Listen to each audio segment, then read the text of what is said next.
शांत रहने में असीम शक्तियां छुपी है, उससे पहचानो। ऐसा गौतम बुद्ध ने कई सालों पहले अपने शिष्यों से क्यों कहा था, इसके पीछे का रहस्य क्या है? आज इसी रहस्य के बारे में हम गौतम बुद्ध की कहानियों के माध्यम से जानेंगे। तो बिना देर किए चलिए उन कहानियों की शुरुआत करते हैं। पहली कहानी। गौतम बुद्ध सत्य, अहिंसा और सहिष्णुता की प्रतिमूर्ति थे। इन्हीं सद्गुणों का उपदेश वे घूम घूम कर देते और लोगों से इन्हें अपनाने का आग्रह करते। एक दिन वे किसी गांव में पहुंचे। वहां कुछ ऐसे अज्ञानी लोग थे जो बुद्ध के विरोधी थे। वे बुद्ध को अपशब्द कहने लगे। यह देखकर बुद्ध के शिष्यों को बहुत बुरा लगा। उन्होंने बुद्ध से इसका विरोध करने का आग्रह किया तो बुद्ध ने उन्हें समझाया कि ये लोग तो अपशब्द ही कह रहे हैं। यदि ये पत्थर भी मार रहे होते तो भी मैं कहता कि मारने दो। मैं जानता हूं कि ये कुछ कहना चाहते हैं, लेकिन क्रोध के कारण कह नहीं पा रहे। 10 साल पूर्व यदि ये ही लोग मुझे गाली देते तो मैं भी इन्हें गाली देता, किंतु अब तो लेन देन से मुक्ति मिल गई है। क्रोध से अपशब्द निकलते हैं। यहां तो क्रोध भवन कब का ढह चुका है। बुद्ध के विचार सुनकर अपशब्द कहने वाले हैरान रह गए। बुद्ध ने आगे अपने शिष्यों से कहा, इन लोगों को बताओ कि पिछले गांव में क्या हुआ था। शिष्यों ने बताया, वहां के लोग फल व मिठाइयां लेकर आए थे और आपने यह कहकर वे चीजें लौटा दी कि अब लेने वाला विदा हो चुका है। 10 साल पहले आते तो मैं ये सभी उपहार ले लेता। बुद्ध बोले, उन लोगों ने मिठाइयां गांव में बांट दी, लेकिन आप ये अपशब्द गांव में न बांटे। आप मुझे क्रोध नहीं दिला सकते। ठीक उस खूंटी की तरह जो किसी को नहीं टांगती, लोग उस पर वस्त्र अवश्य टांग देते हैं। कथा का सार यह है कि साक्षी भाव सच्चे संत की पहचान है।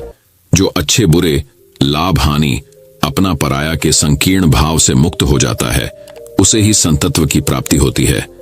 तो अब दोस्तों चलिए बढ़ते हैं हमारे गौतम बुद्ध की दूसरी रहस्यमयी कहानी की तरफ। दूसरी कहानी, भिक्षु का खजाना। एक बार एक राज्य के राजा ने अपने महल में एक बौद्ध भिक्षु को बुलाया।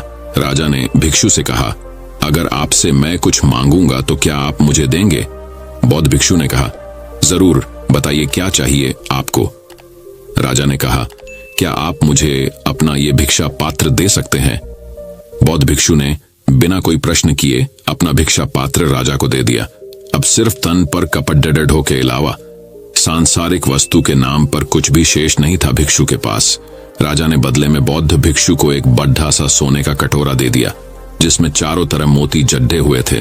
बौद्ध भिक्षु ने उस कटोरे को हाथ में लिया और जंगल में बनी अपनी कुटिया की तरफ चलने लगे। वे रास्ते से गुजर ही रहे थे कि एक चोर ने उनके हाथ में वो कीमती सोने का कटोरा देख लिया। चोर उस कटोरे को चुराने के मन से बौद्ध भिक्षु का पीछा करता रहा। बौद्ध भिक्षु ने महसूस कर दिया था कि एक चोर उनका पीछा कर रहा है। उन्होंने सोचा कि सोने के कटोरे की वजह से ये चोर उनकी मानसिक शांति को खराब कर सकता है और उस चोर को इस कटोरे को चुराने के लिए बहुत मेहनत भी करनी पड़ेगी। इसलिए ये कटोरा उस चोर को ही दे देना उचित होगा। फिर जब वो भिक्षु अपनी कुटिया के द्वार पर पहुंचे तो उस सोने के कटोरे को कुटिया के बाहर ही फेंककर अपनी कुटिया में चले गए। चोर एक पेड़ के पीछे छिपा ये सब कुछ देख रहा था। चोर ने जब देखा कि भिक्षु सोने का पात्र बाहर ही फेंककर कुटिया में चला गया तो उसने सोचा कि जरूर उस भिक्षु ने कुटिया में इससे भी ज्यादा बहुत सी बहुमूल्य वस्तुएं व धन छुपा कर रखे होंगे, इसीलिए वो इसे बाहर ही फेंककर अंदर चला गया। ये सोचकर वो चोर कुटिया के अंदर जाने का प्रयास करता है। कुटिया के अंदर उसने देखा तो वो बौद्ध भिक्षु ध्यान में पूरी तरह लीन होते हैं। चोर दबे पांव कुटिया के अंदर प्रवेश करता है और चारों तरफ नजरें घुमाकर देखने लगता है, लेकिन कुटिया तो पूरी तरह से खाली थी। चोर को कुटिया में कोई भी बहुमूल्य धातु खजाना नजर नहीं आ रहा था। ये सोचकर वो चोर और भी ज्यादा आश्चर्यचकित रह जाता है। चोर मन ही मन सोचने लगता है कि जब इस भिक्षु के पास कुछ भी नहीं है तो उसने उस सोने के कटोरे को कुटिया के बाहर ही क्यों फेंक दिया। फिर उसने खुद से कहा, इससे मुझे क्या, इस साधु के पास कुछ हो ना हो, मुझे तो उस कटोरे को लेकर यहां से निकल लेना चाहिए। चोर कुटिया के बाहर जाकर उस कटोरे को उठाने लगता है कि तभी उसके मन में वही प्रश्न उठता है कि आखिर उस भिक्षु के पास ऐसा क्या है कि उसे इस सोने के कटोरे की परवाह नहीं। उसके अंदर इस प्रश्न का जवाब जानने की जिज्ञासा बढ़ती जा रही थी, इसलिए वो फिर से कुटिया के अंदर जाता है और जाकर बौद्ध भिक्षु के पास बैठकर उनकी आंखें खुलने का इंतजार करने लगता है। थोड़ी देर बाद जब बौद्ध भिक्षु अपनी आंखें खोलते हैं तो वो उसी चोर की अपने सामने बैठा देखते हैं जो उनका पीछा कर रहा था। भिक्षु उस चोर को देखकर मुस्कुराते हैं और कहते हैं कि तुम आ गए। चोर ने कहा, महाराज, मैंने आपका बहुत दूर से इस कुटिया तक पीछा किया। मैं बस ये जानना चाहता हूं कि आपने उस सोने के कटोरे को कुटिया के बाहर ही क्यों फेंक दिया। आखिर आपके पास ऐसा कौन सा धन है जो उस मोतियों से जड्ढे कीमती सोने के कटोरे से भी ज्यादा बहुमूल्य है। ये सुन वो बौद्ध भिक्षु मुस्कुराए और बोले, मेरे दोस्त, मेरे पास एक ऐसा खजाना है जिसे तुम देख नहीं सकते। चोर ने फिर से जिज्ञासा भरे मन से पूछा, क्या खजाना? ऐसा कौन सा खजाना वो, मुझे बताओ। भिक्षु बोले, मेरे पास ध्यान का खजाना है जिसके सामने दुनिया की सारी दौलत भी फीकी है। यह सुन वो चोर बौद्ध भिक्षु के पैर पकड़ लेता है और कहता है, महाराज, हो सके तो मुझे माफ कर दे। मैं एक लुटेरा हूं और मैं यहां आपको लूटने के उद्देश्य से ही यहां आया था, लेकिन आप तो एक संत आदमी निकले। आपसे मुझे इस दुनिया की कोई धन दौलत नहीं चाहिए। क्या आप मुझे अपने ध्यान के खजाने से एक छोटा सा हिस्सा दे सकते हो ताकि मैं भी आपकी तरह शांति को प्राप्त हो सकूं? बौद्ध भिक्षु बोले, हां, क्यों नहीं। अगर तुम चाहो तो तुम भी मेरी तरह ध्यान के माध्यम से सुकून, संतुष्टि और शांति रूपी खजाने को प्राप्त कर सकते हो। इसके लिए तुम्हें ध्यान लगाना सीखना होगा। ध्यान में बहुत ताकत होती है। यह ऊर्जा को स्थानांतरित कर मन को स्थिर करता है, बेवजह के विचारों को खत्म कर लालसा को समाप्त करता है, और जब लालसा नहीं रहती तो मन से बेवजह के विचार समाप्त हो जाते हैं। मन परम शांति को प्राप्त होता है और अद्भुत सुकून का एहसास कर जीवन का आनंद लेता है। ध्यान करने के लिए तुम्हें एक शांत, सुरक्षित और आरामदायक स्थान का चुनाव करना होगा। फिर वहां जमीन पर एक चटाई बिछाकर उस पर चौकटढ़ी मारकर बैठ जाना है।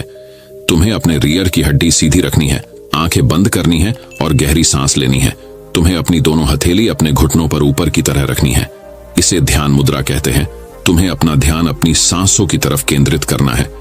तुम्हारी सांसें जितना ज्यादा छोटी और गहरी होती जाएंगी, तुम उतना ही ज्यादा ध्यान के सागर में डूबते जाओगे।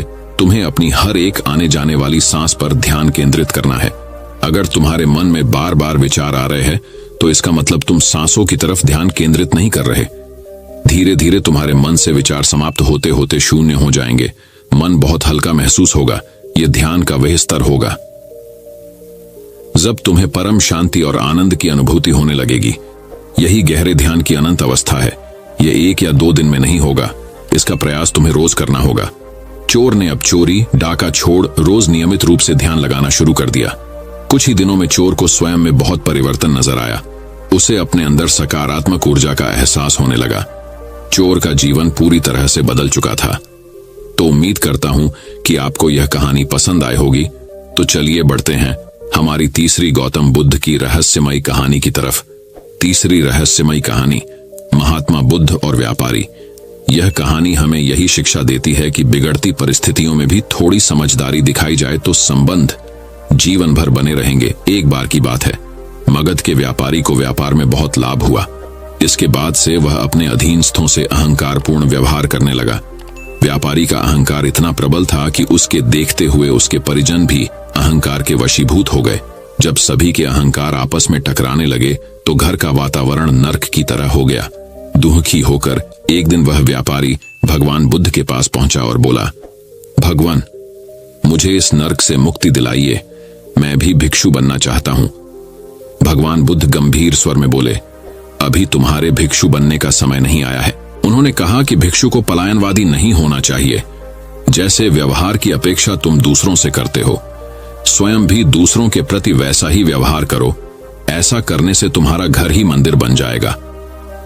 उस व्यापारी ने भगवान बुद्ध की सीख को अपनाया और घर का वातावरण स्वतः बदल गया। सीख, आप दूसरों के साथ वह व्यवहार न करो जो तुम्हें अपने लिए पसंद नहीं। व्यापारी का अहंकार इतना प्रबल था कि उसके देखते हुए उसके परिजन भी अहंकार के वशीभूत हो गए थे।